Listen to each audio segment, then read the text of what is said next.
4. Welcome to Common Mansplaining, ladies and gentlemen. Welcome back, Christian. Welcome back. How's it going? Great. It's fantastic. All right. Today, we are going to talk about globalism and why it absolutely has to go. No, it seems easy enough, right? So globalism and what it really means, what the true implications are, what the threats of globalism are, and why the common man is a little bit skeptical of a globalist society. Threatened by it. Absolutely, yeah, right. Like that. If not only skeptical but downright terrified, right? Yeah. So let's start out with a good definition for globalism. Christian, do you have a good definition for globalism? Well, globalism would be an ideology of putting global interests above national interests and sovereignty. Definitely a loss of individual national sovereignty. I like that. And then there's also a heavy element of like this kind of like open borders behind it too, which is part of it. Although not necessarily, but like, yeah, I think that's often entwined in the globalist there's the theory. ideology which, right, broadly, seems like something that everybody, we should all be, peaceful as a country. But when you see the implementation and stuff, and we'll drill down into this, it becomes problematic. But it starts off like Black Lives Matter. Well, yeah, of course Black Lives Matter. But then you see all of their Marxist bullcrap in there, and you're like, oh yeah, I don't support this organization. Right. That's a big part of globalization. Right. Of course, right. Yeah. It's like if you could like wave the magic wand and just kind of appear there, it might not even be so bad. Maybe like I used to love Star Trek, right? I don't know if you watch Star Trek a lot, but I used to love Star Trek. And in Star Trek, they have not only a globalist society, but like a galactic society, right? They basically have an already like built-in situation where everyone is already sort of collaborating together, not even just one whole human globe, but like even multiple species. Like I think there's like 200 species in the Federation and something like that. And they all magically all get along already. They all magically have no economic problems because they can just replicate whatever they want whenever they want to, right? Like it's like technology, so many. Yeah, they're leveraging technology though, right? But you used a key word there. Yeah. Federation. Which they're confederacy. Yeah, right. Yes. Right. Science fiction is always, it's very political when you portray, future governments and things like that. But yes, a confederation respects the sovereignty of the individual states. And And so right now, any globalists, they accept sovereignty with gritted teeth. It's like, oh, right, but it's like something they have to accept, not something that they feel like should be baked into any system, right? And I think, but it's ideally the globalist ideology or agenda is ideal for low information girls that just want want world peace, like of course, pageant contestants who say, my hope for the world is world peace, world peace, right? Yeah. Right. It's really easy to think that that we can all just get along, we can all just collaborate, right? And it's one of those things where it's like nobody ever thinks about what they'd have to give up for that, right? Or what the implications are, right? It's just simple. Oh, well, of course we should. Of course we should all get along. And in a perfect world, right? Great, no problem. But there's a lot of things that can happen in an imperfect world that make this kind of an untenable thing. And at the top, people are making decisions about stuff, right? Right. So when people are making decisions you have no impact on, you don't get to vote for, you don't have anything. Some global elites are reallocating for what they think is best, right?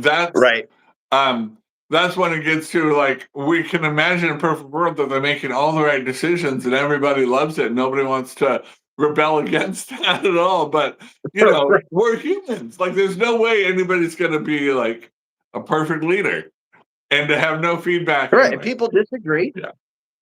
Right. Yeah, we'll get into all that. Well,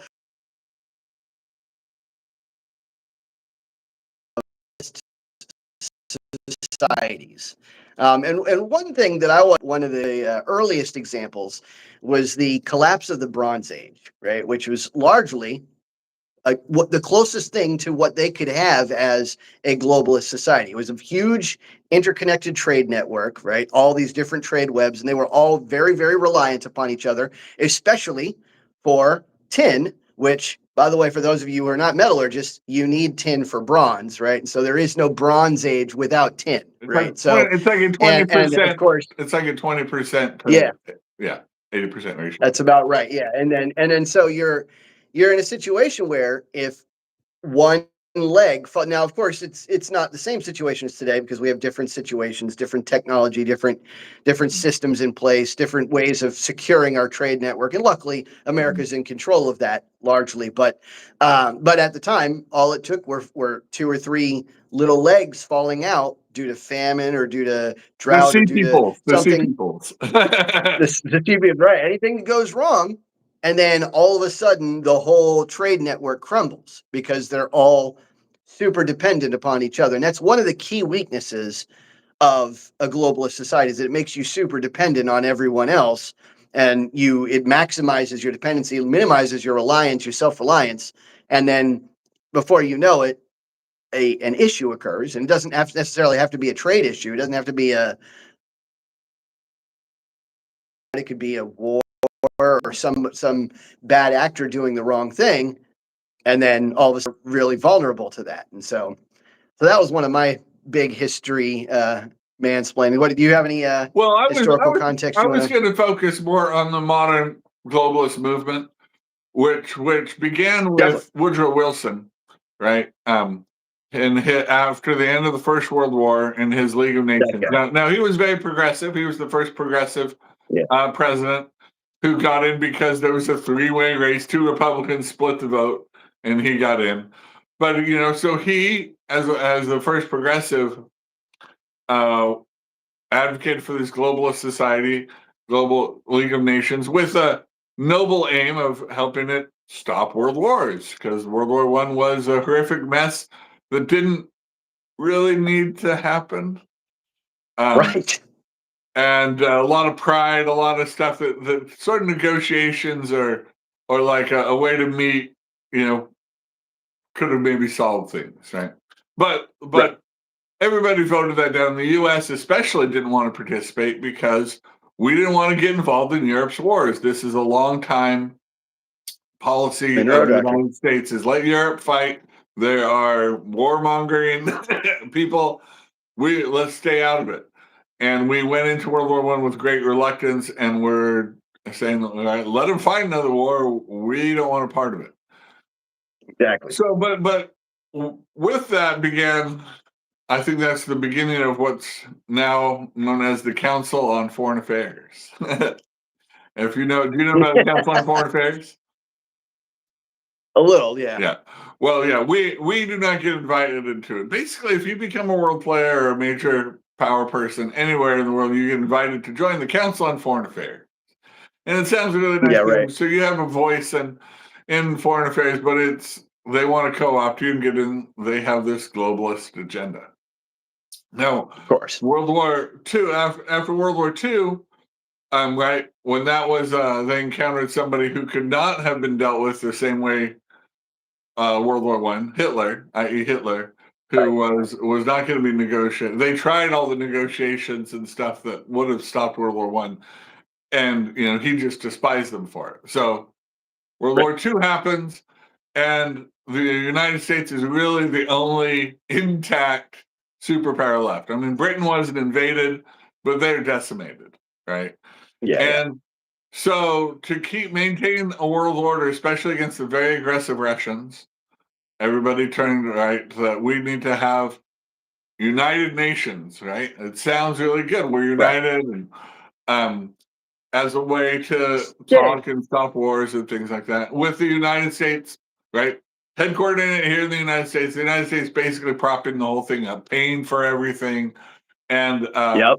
ensuring everything, and then giving France and Great Britain China and Russia, these places that make them look co-equal, for their status and their hurt feelings. But really, like, it should have been like the premier or the leader of the UN should always be a member of the U.S. if we're going to participate, right? But it was all sort of about appeasing certain pride things rather than really like kind of being wise about things. Okay, we're the world's police. Boom, you're coming here so you can talk to us and convince us why your problems matter. But, anyway, so obviously, good. Obviously, I was just going to say, the League of Nations. It's funny that the League of Nations, their whole like premise was to like stop all these like conflicts, and like they couldn't stop Italy and Ethiopia, they couldn't stop Japan and Manchuria, they couldn't stop World War II. It's like, what's the point? That again, right? It's like you have these globalist systems, and they're all. And this is another key weakness. Is that if there's no way for that globalist system to solve the issue, there's nobody higher to appeal to, right? Like if I have a problem in North Carolina, right, I can just say, all right, well, obviously my situation is not getting resolved. I can go to the federal government. I can say, United States, please help us out, work out this trade dispute between me and Virginia, right? But if you've got a problem in the United Nations, the only other person to turn to is United States again. Yeah. Well, this is if you're watching this, you need to go back and watch our Veterans Day specials where we talked about the importance of a military. Because without a military, like all of your good words mean nothing. Right. And that's the thing. So we had the UN, it did not stop the Korean invasion, right? Naked power communist invasion there. And what did it fall down to? The US had to buck her up. Now, it's still considered a UN war because everybody else gave tacit sort of support. The UN voted unanimously for this war. We had full support because the Russians walked out. They couldn't object. So that's the one time like everybody in the UN voted with the United States to go to war. The noble war of the Korean War, as far as globalists go. And it's still ongoing, right? Because they weren't allowed to win that war, right? MacArthur talked about, he says, we should just nuke them, right? They didn't have a China who was propping them up. I guess the Russians didn't have any way to, the imbalance in nuclear power was like a single nuclear weapon on a military target would have ended that. But, everybody was terrified. And I'm not advocating that was the right policy, but that war is still ongoing, and North Korea, it continues to be a thorn in the side of our globalist agenda and an embarrassment to them, right? We can always point to their failures. Oh, you're so great. Yeah, globalism's so good.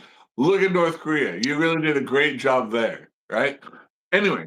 Right, exactly. So post-World War II, globalism was largely about the Cold War and us trying to withstand Soviet encroachment.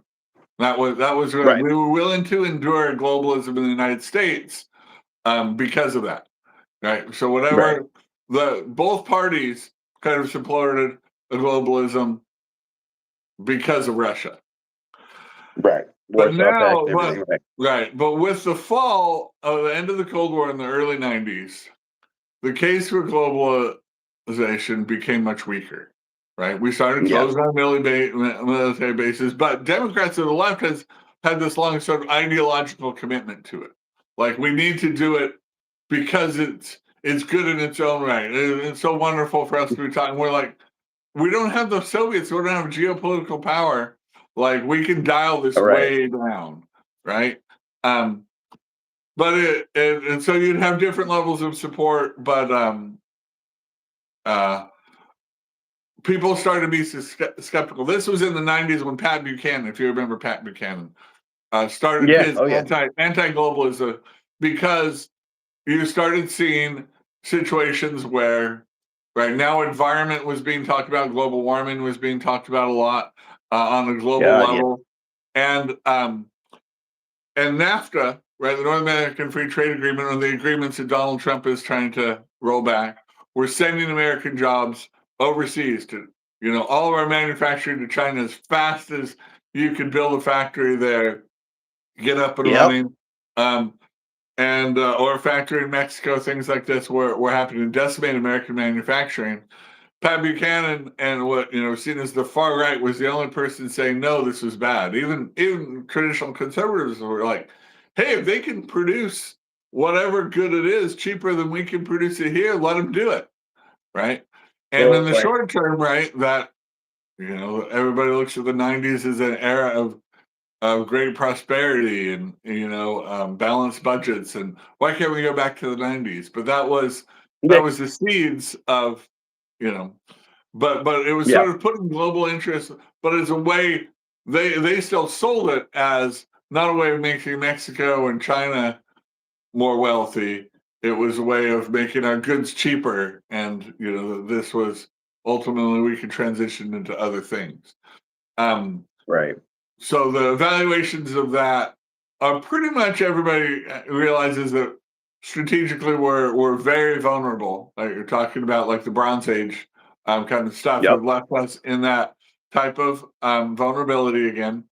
And the Rust Belt, right, which used to be this blue wall, has lost all of its prestige, and those people are turning to Donald Trump and the Republican Party, right? The Right. Michigan, Ohio, Pennsylvania, Wisconsin, Illinois, and Minnesota, even though they haven't turned yet, used to be manufacturing powerhouses. They are not. Right. They're not. Right. But, Yeah, it yeah, was kind of like on, economics on borrowed time in the 90s. Nobody realized it at the time, right? It seemed great, right? yeah, In the 80s were the true era of prosperity, but the 90s were kind of like it looked good because we still had momentum from the 80s, but then we also started getting these cheaper goods, but we didn't realize we were doing it by like trading out our jobs slowly but surely to other and then now, of course, yeah. Trump wants to reshore everything. And everybody's losing their mind about it, which is crazy. Like that to me, this is Yeah, wild. I'm like, this seems like a completely normal thing to want to be able to be self-reliant, to want to have your own manufacturing, to want to make sure that you can produce steel and pharmaceuticals and semiconductors and stuff like that. The stuff that you would need, by the way, in case there's a crisis, right? Like in case there's a war, the biggest things that you're going to need, right? Like the things that you absolutely can't live without, gasoline and stuff like that. You want to have stuff that you can fight a war with. The stuff that, knock on wood, I hope we never have to. But here we are, and we're finding ourselves like having to play catch up and having to like try to retread everything back over here. And that's insane. I mean, to me, that's insane. I think that we should have realized at the time, but of course, hindsight has 2020.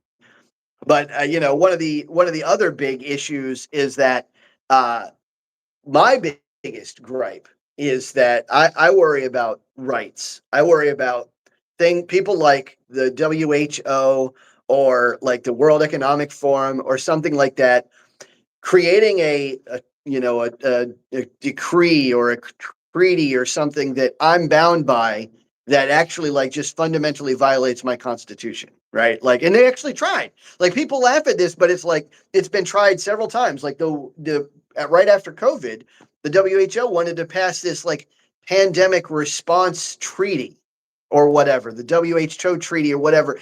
And if we had, thankfully, we voted against it, thankfully. But like the fact that he even went to a vote is just outrageous because blatant violation of the Constitution, like 100%. Like things like, believe it or not, people don't understand, like things like social distancing requirements and stuff like that. That's a violation of our right to assemble. There's whole bunches of like slews of things that it would have like violated, like articles and amendments and stuff and so on. And everybody was like, well, should we? I'm like, no, oh my God, what is wrong with you? Like Well, these people are all right. crazy. So I know about the social distancing. I don't know of anyone arrested for breaking social distancing. Do you? No, and they weren't Yeah. because they didn't actually apply the treaty. Well, the Yeah. biggest issue would be if this thing had gone through, the WHO would have been in charge. It wouldn't have been us in charge. of mandating, absolutely. pandemic response. It would have been them in charge. They would have been able to decree this is a pandemic, which is, first of all, that's because who determined what a pandemic actually is? Well, they would, right? And we could look at a situation, it's just like a common cold, and they're like, pandemic, now we have control of your nation, right? Like, that's outrageous. But then, in addition to that, they would have had all these broad powers, and one of them would have been they could have made mask mandates. They could have made vaccine, enforced vaccines. They would have had all these ridiculous powers that absolutely would violate my constitutional rights. And it's one of those things where it's like, you think it's a battle when I'm fighting, for my own constitutional rights inside my nation. It's another thing entirely when my nation doesn't even have anything to say about it anymore. And they're just bowing to the wishes of the globalist agenda. That's nuts. Yeah, I know. We were freaking out that they basically tried to give the state of Washington tried to give the governor of Washington those kind of powers, force vaccines and different stuff, and everyone was freaking out. But at least he's accountable to voters, is bound by a constitution and laws, like some super elite globalist organization that benevolently can dictate stuff. Anyway, it's a hellscape. But I was going to say part of the skepticism for globalization started a little bit with the war on terror, right? When we started getting attacked by terrorism and our response to that, when we started getting blowback, obviously, and there was opposition to the Iraq War, opposition to our defending ourselves and the war on terror, and so it started to become a little bit more of a divide. And one of the things in Europe, and to a lesser extent, there was a little bit of reaction. Right? We were going after terror, so George Bush very clearly said, "This is not a war against Islam." Right? It was like, this is trying to keep the Saudis, the oil-producing nations, calm. This is just against terror organizations that happen to have a lot of Muslims in them. Right, but it's not against. We're not. So he was.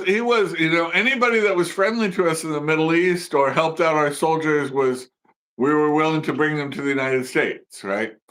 And brought them in large numbers. And then when Obama became president, right, that continued, and Europe started doing that in large numbers. And so then we had the Arab Spring. Basically, where then huge numbers of African and Arabs started going to Europe, and the one language they all spoke really well was English. So they didn't come to these weird states. We want to go to England, especially because they knew if they got to England, there would be a lot of money and it would be easier for them, and so they were all going to England. And England was finally basically across party lines against the Conservative Party who was in power, the Tories, voted for Brexit, to leave the European Union and endure all that pain, all the negative economic consequences was worth it to them that they could have control of their own immigration and not have it be dictated by Brussels, by some elites that they didn't have input to, who were complete open borders globalists. And this is still a problem, right? People are still reacting and seeing the effect of this in countries across Europe, of importing millions of people at a time and not giving them time to integrate, having them live in ghettos where they continue to live. That and their interaction with Western cultures is fraught, shall we say? To be generous. I want to say to be right, absolutely. So the height of globalism in America, though, was achieved under Obama, under Biden. So this is part of the thing. So under Trump's first term, he was banning, certain 9 Muslim nations. Nobody could immigrate from there. We were watching stuff kind of closely. But then we go to Biden administration, and he just opens the borders, deports nobody. You come here, you just say the word refugee. You say, okay, here's a slip. Show up for court in 9 years. Enjoy America. Here's the money, right? And created this very, very perverse thing, all in the name of globalism, right? When they sent Kamala Harris to fix the border, they were like, let's not deport anybody. I think this is good for our power and good for the world, right? And this is part of the thing, like these world organizations, like the Paris treaties, right? When the Republicans are in power, we are out. When the Democrats are in power, boom, we're subject. They want to sign us up to make us subject to all of these world treaties. So there's a big back and forth. And I think one of the also reasons is why people were ready to go back right in 2024 and why Donald Trump was elected was they did not want us to be subject to these globalist And not, councils, things like that. this points out a couple of like major issues with globalism. Number one, the larger the beast you've got, like if you've got this true open borders society, right, and everybody's just kind of floating around wherever, it makes it that much easier to take advantage of the system, right? There's so many because number one, it's a bigger system, so it's easier to overlook things. Number two, it's easier to play with bigger numbers. So like if you're playing with numbers like as far as election powers or suffrage, you can move people into some zones, like just like the Democrats did this past administration, tried to like move a bunch of people in so they could count them, so that they could get more people in their electoral college, so that they could get more votes. And that was the game they were playing. And not only that, it also makes it easier for like individual powers to take control, right? So it makes it easier for like one group to just like seize the moment and just like nab it. And then that's what happened during the Bronze Age too, by the way. There was just like tons of corruption. That's what happened during the Holy Roman Empire when they were like essentially a globalist system.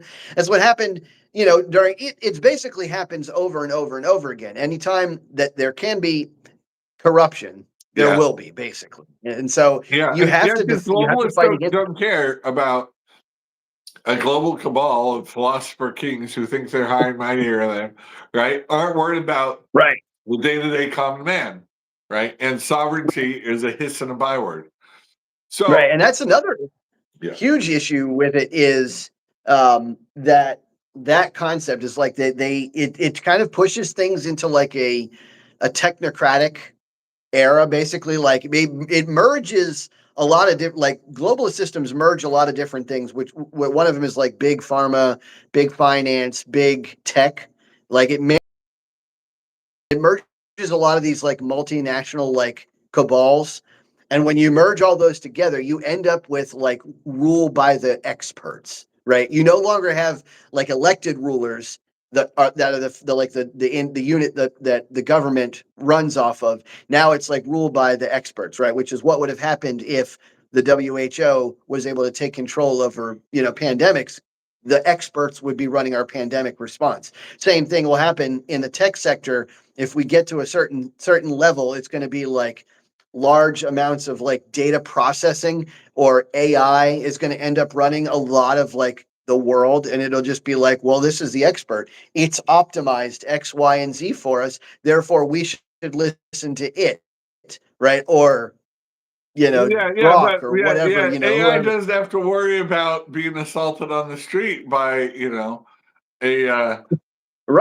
somebody who they don't have to worry about come from a culture that doesn't interact with women walking around by themselves as a high point of our culture. Yeah.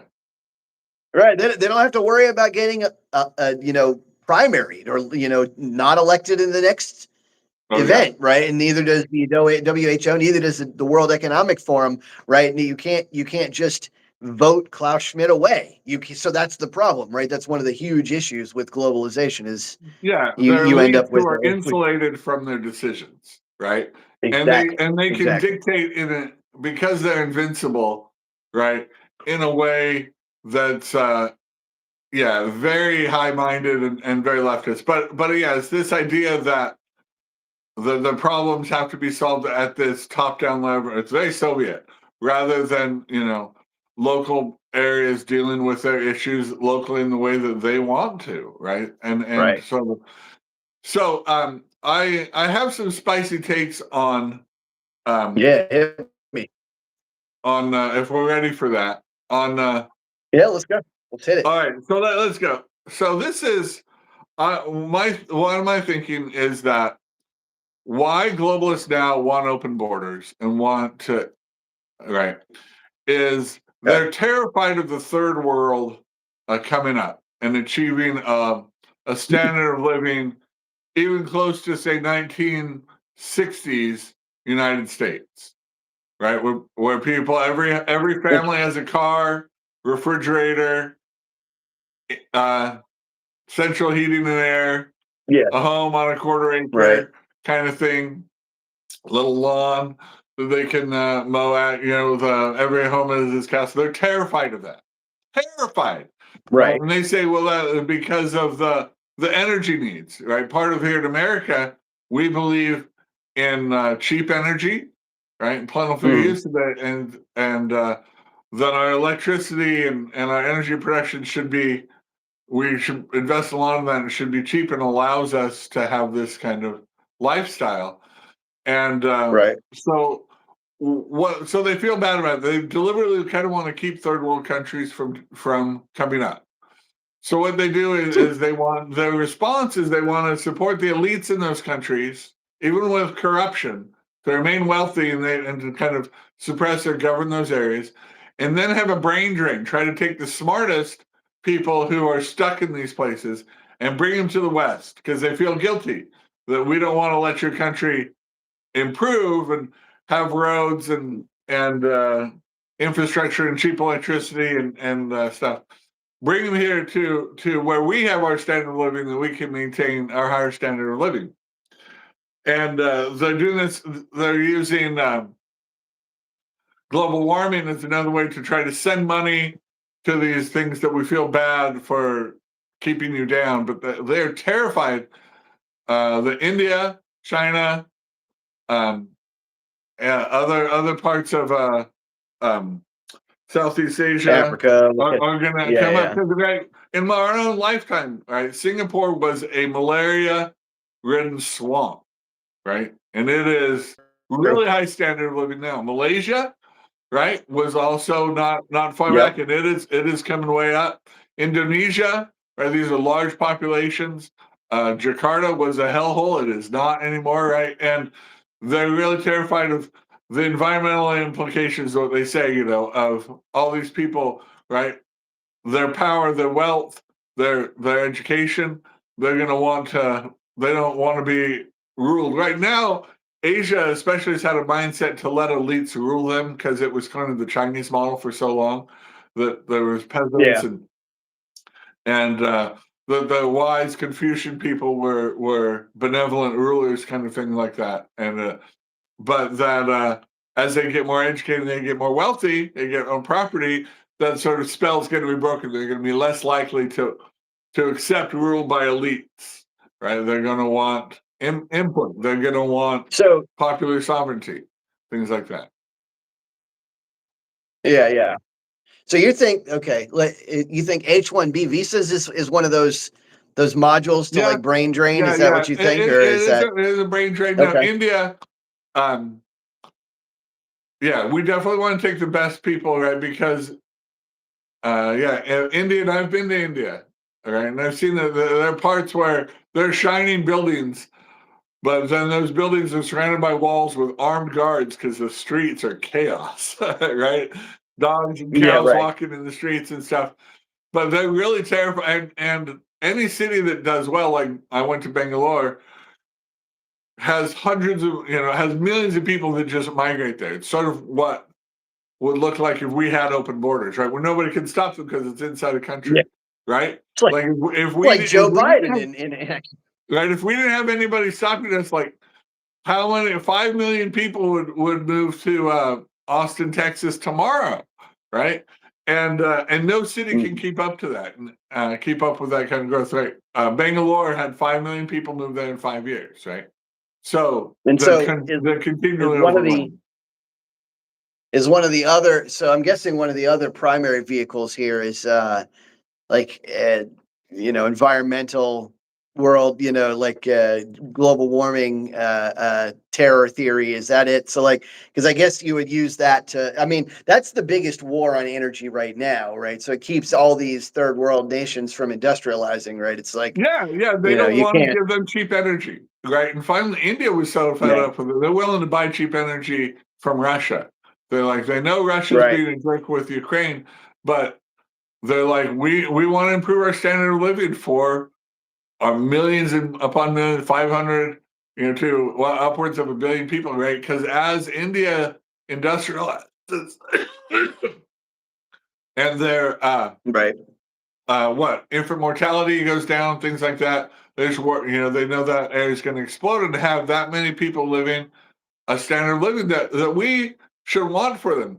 The globalists don't. I think the globalists sure, would just want the elites to have that, um, and then have the best people who are hurt by that, bring them to the West, or have open borders and say if you want the brightest or the most boldest, the most confident will come to the West. Or they yeah, feel too guilty because they keep trying to keep down the energy independence of these countries. They don't feel morally superior to keep out hordes, even though the people coming are not the best and brightest, but are just right, military age males who are Anyway, right. So so yeah, interesting. but And they've look, lost their moral. I think that's one of my spicy takes on the globalist agenda interesting. currently, and why they're so open borders. Interesting. Yeah. Well, I mean, it's interesting to see. Now, my question would be, They're also why? terrified of Okay. being called racists because they're leftists Yeah. themselves. Well, of Yeah. course, you definitely want to virtue signal all you can if you're part of the Illuminati. I do want to address something Lunatic Libertarian said. He said energy is free if you understand how to harness the electromagnetic energy floating in the air. We should, at some point in time, we should do a whole show on how many people have come up with like alternate energy, like endless energy mechanisms, but then have kind of like mysteriously disappeared after Men in Black visit. Yeah, I'm wondering if it's always a question is like, are these really these electromagnetism, endless energy machines, these fusion machines, these like condensed water machines, hydrogen machines, do they really work, or is it like they work, but then they get someone gets stonewalled the moment they get dropped off a cliff or something the moment they come up with something? But That's another show, but that would be interesting to explore some of those.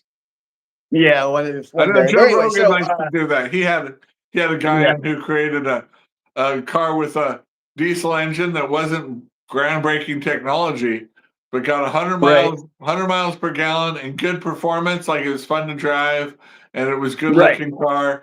But he didn't have marketing in it, so he wasn't killed. But he was just no capital flow cut to it. out. And it was seeing Right, right, of anyway, course. that those solutions are not what the elites want. And that's why we in this channel, everybody, if you're watching, we are very skeptical of elites because they have their own Of course. interests. They're not common sense interests, right? Yeah, They, and because I'm not one, that's part of the problem. yes, yeah, we're not elites yet. We have not been invited to the Council on Foreign Affairs. Yeah, what's going on? We They do should not have definitely have us on it. Illuminati cards or tattoos of any sort. Now, I wonder. So let me ask you this then: if let's just play devil's advocate with your spicy take here. If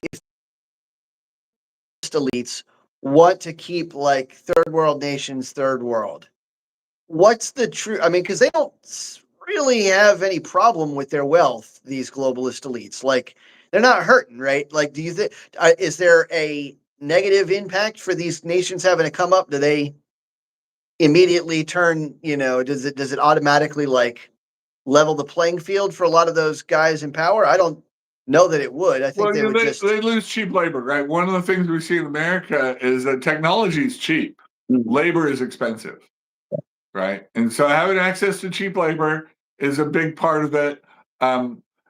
Keeping, they say they want the rainforest in the middle, they're terrified of having that tropical zone industrialized, having people that live in that industrial zone live a high standard of living. At least, I mean, like Panama and Costa Rica are coming up. Um, but they're relatively small populations, right?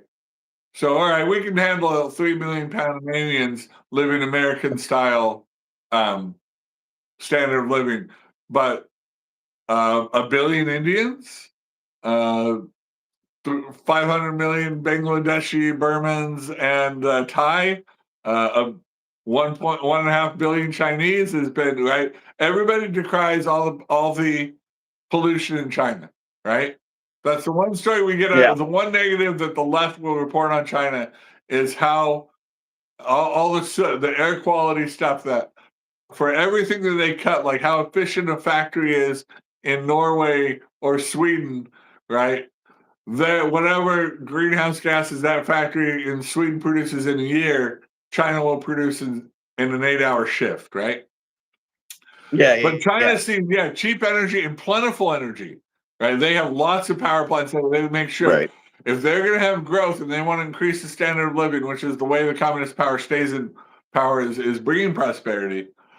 We need to have cheap energy. Yeah. We need to prioritize even over environmental things, right? Because the West went through that. Right? We went through the coal haze days of London and America Yep.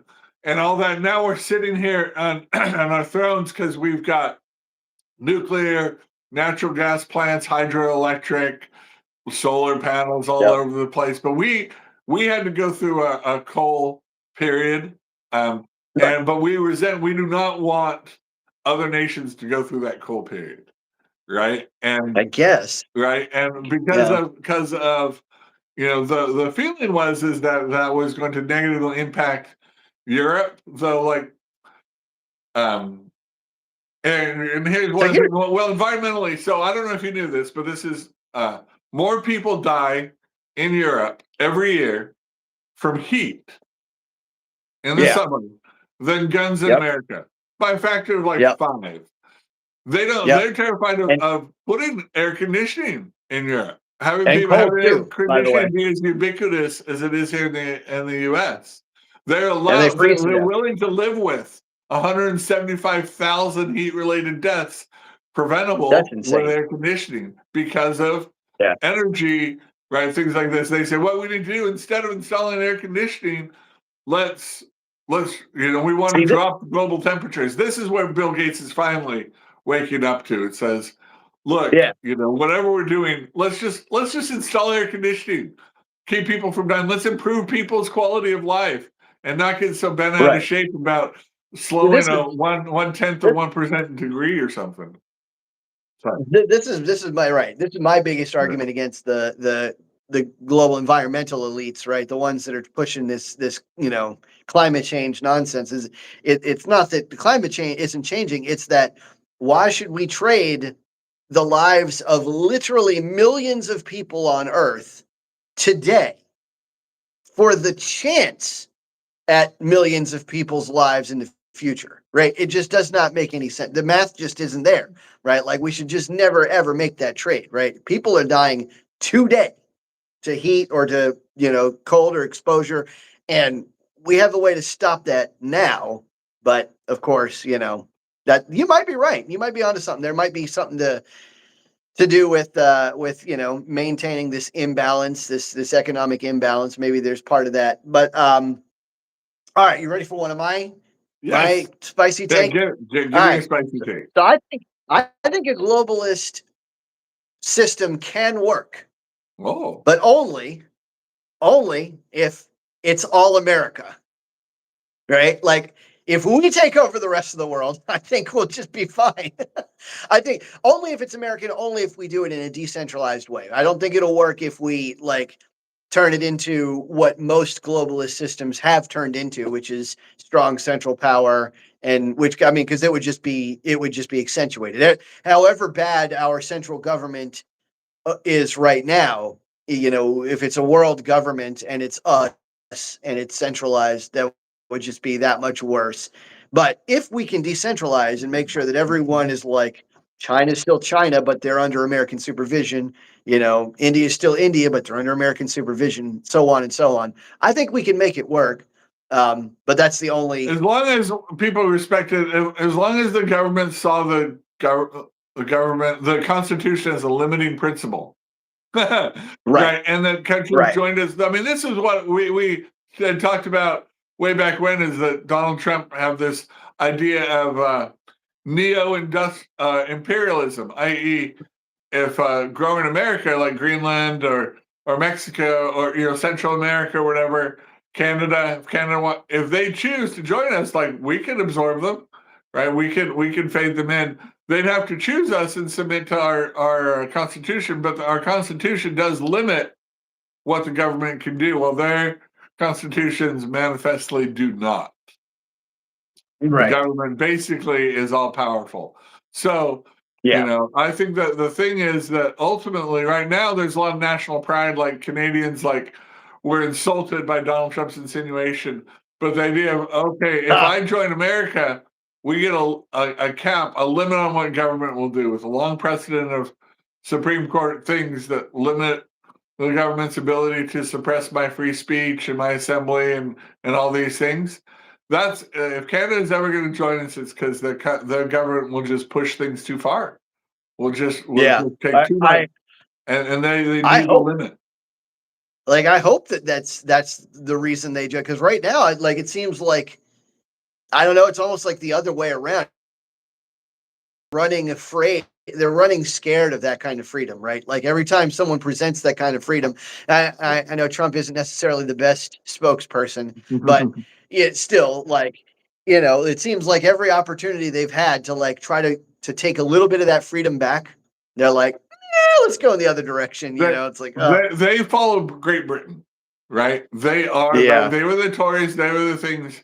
It's going to take some bravery in Great Britain, right? This is why we were talking about Great Britain has fallen, or there's a lot of turmoil, and maybe even the king needs to provide some leadership in Great Britain and get involved in politics that hasn't, to right the ship, and that would send a message to Canada, maybe to get back on the line, because right now, right there, it's just the government they're becoming socialist. They're just, this is the other problem with globalism. What we're seeing, it's this two-tiered legal system, right? Where the natives, people that resist globalization, are treated harshly by the law, while people that are brought in from other nations, right, are given preferential treatment, light sentencing for crimes, things like that, preferential housing or things like this, and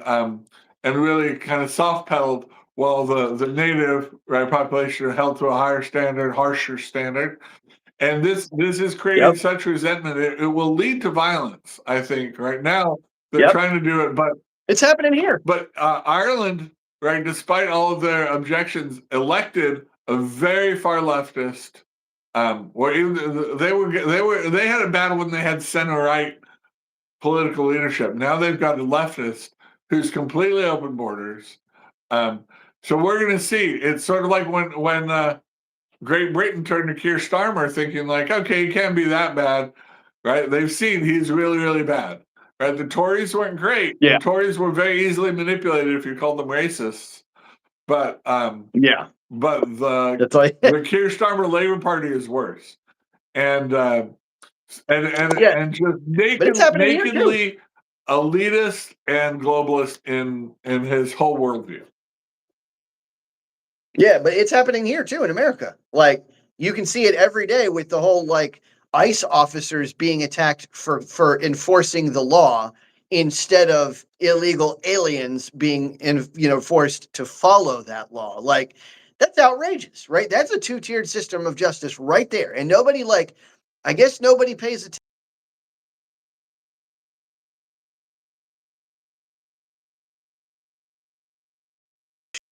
They only see, but that's just such a blatant two-tiered system of justice, right? It's easier to attack a law enforcement officer than it is to follow the law here, right? Like, that's outrageous.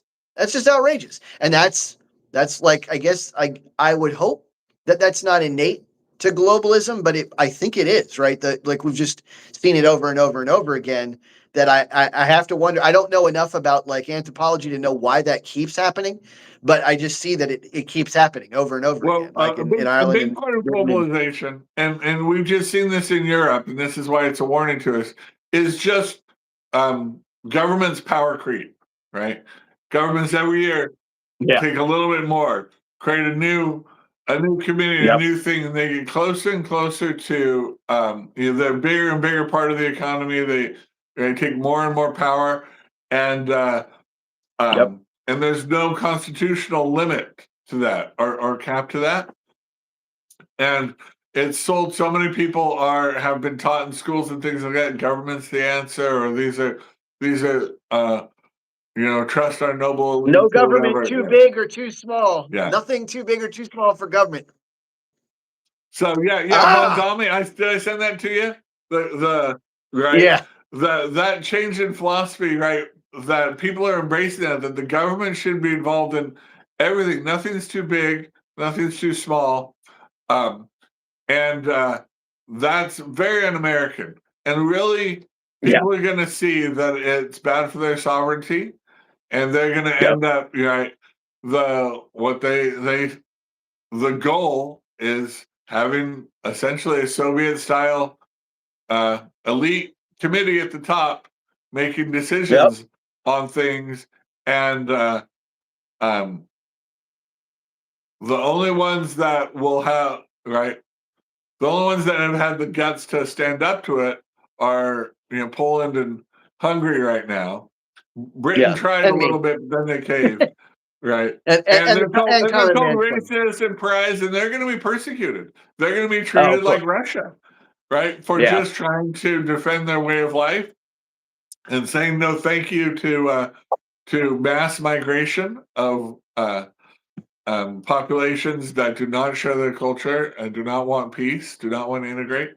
So just as a matter of course, so my great-grandparents, or my great-grandma, she was 100% Danish. Her parents immigrated from Denmark. When they came to America, they made the decision as parents to not speak Danish, or to not teach their children Danish. Right? They insisted that they integrate, see themselves as American. So, and it was also, so if they wanted to say something in front of the children couldn't understand, they'd speak in Danish. But they were not going to teach them Danish. They were not trying to preserve their Danish culture or things like that. I mean, they had a few foods and the stuff that they stayed made, but they weren't seeing themselves as Danish. They were Americans who had this Danish history, but they were Americans, right? And integrated and same thing for my family, for the Italians, absolutely. And people don't realize, like, everybody likes to talk about America as a melting pot. Well, I don't know if people know the etymology of that, but like, it actually comes from a play where two culturally different people give up their culture to melt into the existing like collective, right? That's the whole point of the melting pot, was that people were supposed to assimilate into this melting pot. Because I mean, even the words themselves, like, I don't know if anybody, I don't cook really, but I know enough to know that if you have all these separate parts, that it doesn't actually mesh well as a meal. It meshes well as a meal in a melting pot when all the parts blend together and their flavors like mix together. That's what makes a good melting pot, right? But never mind the actual analogy. The point is, though, is that people were supposed to assimilate into the culture, and you can only do that with a controlled form of migration, right? With a limited cap, right, where you control the not only the speed but the way that it happens and the process, and that people don't seem very, the people who want to emigrate, right? Want to join. Absolutely. Which is why ultimately I'm not against H-1B visas as a concept. Like, I think we should have the pick of the litter, but I don't think it should ever come at the cost of like educating our own and making sure we have our own expertise here. But that being said, like, like, people are supposed to assimilate, and they don't even seem interested in doing that anymore. They come over, they don't even try to get citizenship. And then when they're here, they're like still waving their own flags of the nation that they fled from in terror. I'm like, what? What kind of sense does that make? Yeah. Like, well, here's part of the spin, right? We've been told diversity matters, right? And have this being over our head, the ethnic diversity, like we're racist if we don't, and that appeals to our Americanism in a way because we believe in the individual. The individual matters here. The individual preference must be respected. The government can't control you. Your rights as an individual to live your life, right, and make decisions should be sacrosanct. The government is limited on that. So diversity, the idea of sort of diversity that you don't have to live exactly the way the government tells you, speaks to our individualism and our values as Americans, but they're twisting it. So they're taking something like that, and saying, all right, but people that there should be no reasonable common sense cap, like, hey, let's bring in as people who come here that we can handle, that we have the strength to integrate them, to handle them, to turn on the spigot and just let the floods come in. This is not an answer. This is not real governing. And for us to just have common sense say no to that, to be called racist, to be called bigoted, to be called small-minded, because we're not big-minded, we're not globalists, we're not seeing it on the level that the elites are. No, we understand it on the level the elites are, but we've got to endure that, right? We've got to live with the consequences, and we have to see, like, just because you're an elite and have wealth, have access, have educational degrees, does not mean that your mistakes are or your decisions are wise. Look at a couple examples of just things that we were so sure of that we have flip-flopped on, like fat. Fat was so bad for you. Sugar was fine. We have flip-flopped on that, right? Man, you want to get punched in the face, try bringing margarine around any health nut, right? When that was seen as that was more healthier than butter, right? And that you could have some elitist dictating no butter, everybody margarine because it's better, and it's like, oh, sorry, I was wrong about that. I'm going to dictate lobotomy. Right? We're not all knowing. We can make mistakes. Even high level elites can make mistakes, and we need common sense feedback. How many large scale errors did we have trusting the experts in a pandemic that happened like 2 years ago, right? Like how many large, like blatant lies did they tell and then have to go back and be like, oh, whoops, we didn't mean it like that, and there's like, give me a break, I mean, how long were we performing lobotomies? I mean, you can go back through history and like just millions and millions of examples of how the experts don't always know what's best for you. And there's reasons why we need to keep this open negotiation, throughout history. Okay, I got one more spicy take for you before we wrap up. So there's one other way that I think that we could theoretically all come together as a globe. You ready? Alien invasion. Yes, aliens. No, it wouldn't unite us. They would people are like, they'd wish the aliens to use their technology to destroy so and so. Like, no, it would not unite us. Nowadays, it'd be like, what are you, intergalacticist or something? Like what? There would be collaborators who would join those to a fight against other human beings so fast. Oh my gosh. There's no way we would unite in the event of alien invasion. Because people would corruption, what you said. It would be so easy to corrupt so many people. Of course. Right. Of course. And without our sovereignty that we need to fight back for and represent, that's the only way. Now, we do, right? We have had, I will say, the United States has had a long policy of trying to promote democracy around the world, right? Right. Yes. Let nations, right, that weren't democratically elected and create constitutions, like ours. Now, that success has been off and on because when you elect people are imperfect, and you can even, it doesn't just once you're elected and you achieve. You become a U.S. representative or senator does not all of a sudden make you a different person or a better person where all your decisions and opinions are correct. A lot of people think this. A lot of people, oh, now I'm a big shot. all my opinions must be the correct ones. It's not the case. But AOC. so that when people have said, you know, we could say that we're hypocritical because we've tried to promote American democratic ideals throughout the world, especially in cultures where maybe that's not natural to them. It's more natural to them to vote in tribes, things like that. We realize that, and that's the first step. But you got to transcend them, and ultimately, because we want them to have real sovereignty, and how will they have? And then, but if they, as a popular, you know, as a way, if they want to join the United States, that's something that we should be open to.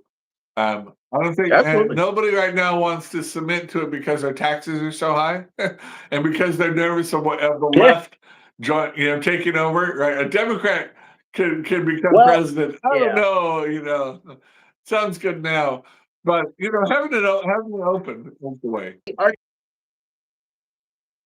Our taxes aren't actually high.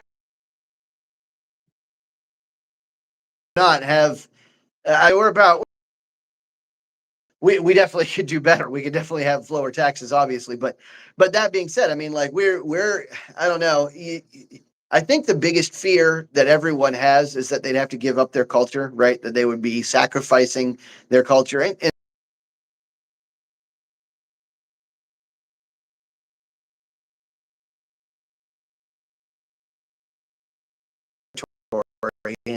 they can still live out their lives.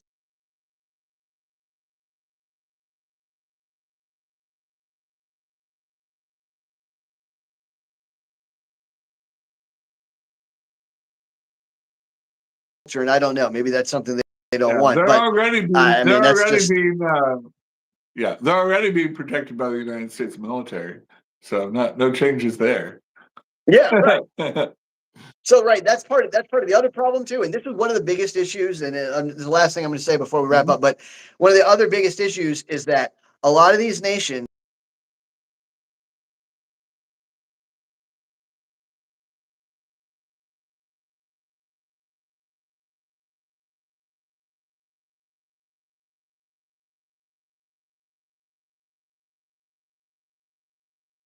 freedom under the because of the blanket of protection that America provides for them already, right? And part of the problem, I think, is that we are so. It's not that I'm saying that we shouldn't be, charitable and generous, but the fact that we've gotten to the point where we're so giving, even at our own expense, has come to this. Like that's what's come to this, right? So it's got to the point where everyone just sort of expects us to do for them when really we ought to. I think it needs to be said when anybody forms a government, whenever a body politic forms a government, the reason they form that is for their own body politic, not for other bodies, right? The whole reason for forging a government in the first place is to take care of the group that forges it, right? In America, more than most, because we are self-governing, right? So we are the government. Like nowhere else will it be as accentuated as here. So I think we need to get in the habit of taking care of us first, and then take care of everybody else when it's convenient for us. And that's how we live our lives day to day. I don't. Yeah. Yep. Just Canada, the freeloading's coming to an end. But Ireland wants to freeload. Their new leftist government wants to reduce all their military spending because they know they're protected, or they see Ukraine. They say if somebody wants to invade Ireland because they have no military, that the whole world will rise up and protect them, or be enraged at it like they were, and then they can just, the rest of the world will defend them, and so they don't need to put any money into it. And that's right. That's conceit. And so, but we're letting them get away with it. We'll see how that works out for them. But we need to stop. But anyway, guys, thank you so much for watching. As always, we do this every Thursday and every Sunday from 9 to 10 ish. But we really appreciate your viewership, and please consider shooting us a super chat from time to time. We greatly appreciate it. Catch you next time on Common Mansplaining. Keep it coming.